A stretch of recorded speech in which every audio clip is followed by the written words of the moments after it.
Bonjour, je m'appelle Julie Paoletti et aujourd'hui je vais vous présenter le Packraft 500. Le Packraft, c'est un petit kayak ultra léger et ultra compact de 3,8 kg. Voici sa taille repliée.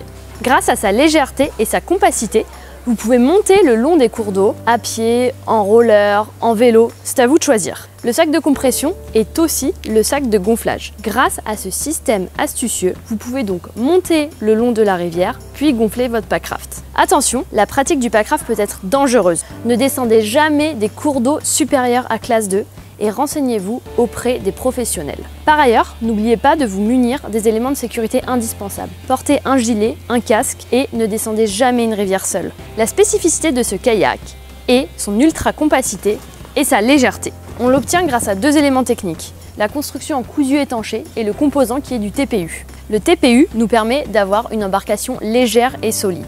Le fond est renforcé afin de résister aux agressions extérieures de la rivière. Ce Packraft a été conçu pour partir en expédition grâce à différents éléments de chargement. N'oubliez pas de charger vos affaires dans le zip étanche avant de le gonfler. Sous l'avant qu'on appelle un pompe, vous pouvez positionner vos petits éléments, tels qu'un kawaii ou bien le sac pompe. Les poignées sur l'avant vous permettent d'attacher un sac étanche ou bien un vélo.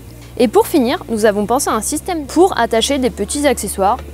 Nous avons conçu ce Packraft avec deux éléments de calage, le siège et les cales-genoux. Ces deux éléments vont vous permettre de gagner en manœuvrabilité et en stabilité. Le siège est fixé de part et d'autre avec une sangle et des boucles. Il se gonfle et dégonfle grâce à une valve intégrée.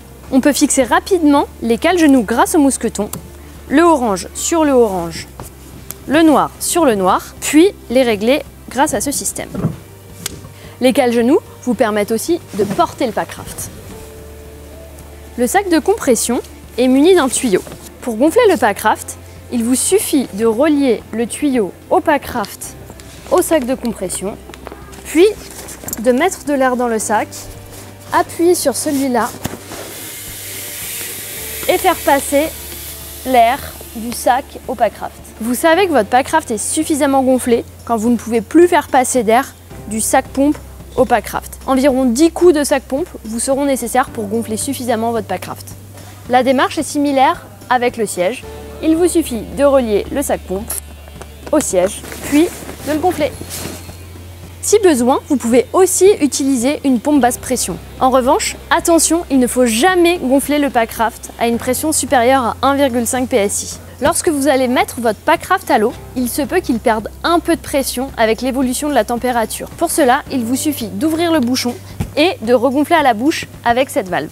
Pour dégonfler le Packraft, rien de plus simple, il vous suffit d'ouvrir le zip étanche. Pour dégonfler le siège, appuyez sur le petit bouton de la valve. Le zip étanche vous permet de placer les éléments les plus volumineux de votre pack. Fermez le zip. Allez jusqu'au bout, vous entendrez un clac. Puis, placez le curseur dans la cordelette. Une fois le Packraft et le siège entièrement dégonflés, enlevez les différents éléments. Retournez le Packraft. Pliez-le en 3. Vous pouvez ensuite le rouler en démarrant de l'avant pour que l'air s'évacue par le zip étanche situé à l'arrière.